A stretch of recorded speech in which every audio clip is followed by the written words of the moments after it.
warahmatullahi wabarakatuh. Nepangkeun nami abdi Asyiparagenta kelas 5C. Abdi bade nadom Sunda anu judulna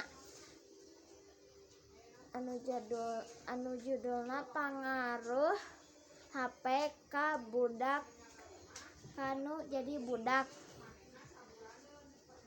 Bismillahirrahmanirrahim.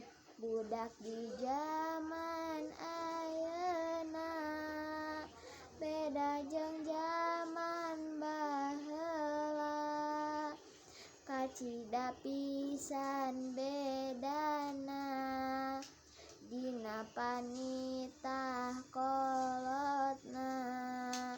Komo geus nyoo HP-na, budak ngadadak torekna, fokus kana maen gamena, FB WA jeung IG-na.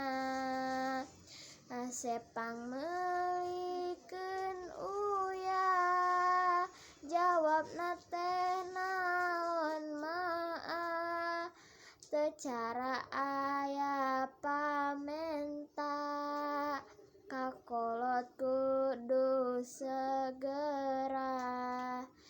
Neng pang meulikeun pecin, jawab maaf diizin, kana cinta mah meuni bucin, dititah kolot mah izin.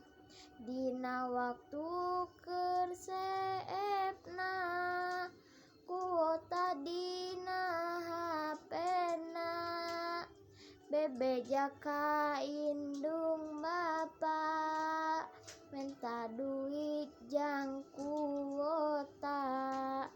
Komo budak masih leutik, ka indung bapana cerik, meuli kuota jang HP-na, nempo YouTube jeung TikTok-na.